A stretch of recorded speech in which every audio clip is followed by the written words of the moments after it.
In this video, I'll give you an up-to-date Mailforge tutorial for 2026. It's the same app that powers hundreds of our cold outreach campaigns that book us over 500 meetings every single month. And in just a few minutes, I'll show you exactly how you can set it up yourself. I'll explain how it works and how it's different from any other email infrastructure providers. And at the very end, I'll give you alternatives to Mailforge that you can use to diversify and expand your cold email infrastructure. So first, what is Mailforge? Mailforge is shared email infrastructure. Basically, you're sharing infrastructure, email, servers, IP addresses, whatever you want to call it, with other people. This means the reputation of the servers are already built, meaning if you do not know how to send cold emails, if you think you may mess up, if you're just starting out, this is a great option because you're using reputation built by others to kind of do outreach yourself. Of course, this doesn't mean you can go ahead and spam because you'll still get terrible results and you'll be restricted from using Mailforge. Now, another reason why people use Mailforge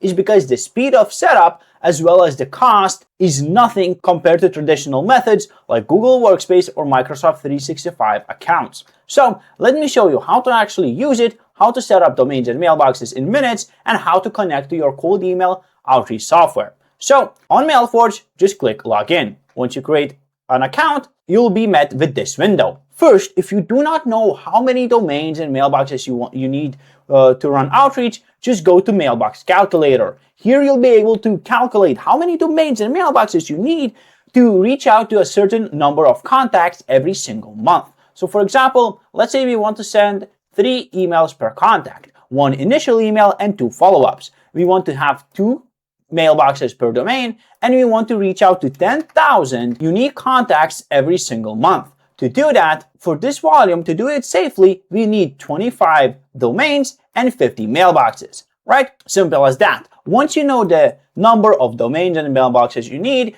we can go ahead and create the domains and mailboxes. And doing that is super simple. Go to the Domains tab, click Create Domains. Here, add your primary domain, which may be warmforge.com. Select how many domains you want to generate. Let's say 3. Click Generate Domains, and then it will generate secondary domains for you to use for outreach, because you don't want to use your primary domain, because if you're going to accidentally spam or do whatever, all of your other emails like transactional emails, business emails will also go to spam. So you want to keep your main domain reputation as high as possible. Once you get secondary domains generated, click Next. Add domain forwarding to your primary domain. So basically, whenever people visit these domains, they will end up on this domain, basically on your primary website. Click Continue, check out, and you'll have your domains ready. Once that's done, go to Mailboxes and click Create Mailboxes. Click Auto Generate Mailboxes.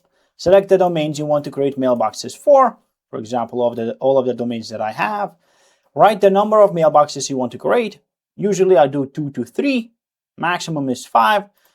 Select name types. Usually I do random. If you want, you can do predefined, meaning you'll have to write them yourself. Click Next, write your signature, and generate the mailboxes. Once your mailboxes are created, you can export the mailboxes to any cold email outreach software or to an email mailbox warm-up software. So you can do that just by clicking Export to Salesforge if you use Salesforge, and you'll need to select a workspace, and that's it.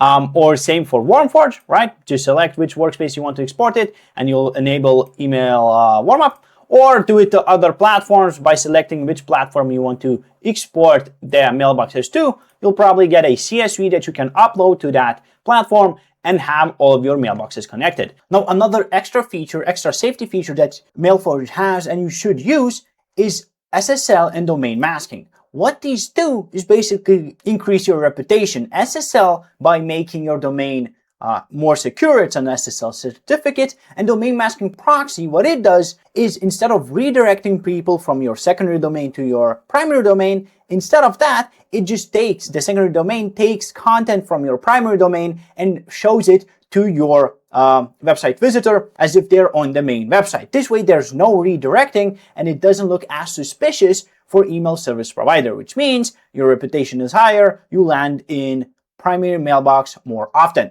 Now, Mailforge is not one email infrastructure option that you should use. You should always diversify and use different email infrastructure providers to ensure that if one mailbox goes down, it doesn't crumble your whole email infrastructure and you can still keep sending emails without trouble. That's why I suggest you take a look at other videos where I showcase how to set up PrimeForge or InfraForge or even other tools like WarmForge, LeadsForge, and Salesforge in our channel. I'll leave a link to Mailforge in the description below. If you have any questions, please let me know down in the comments below. It was me, Sam. Have a good one and peace.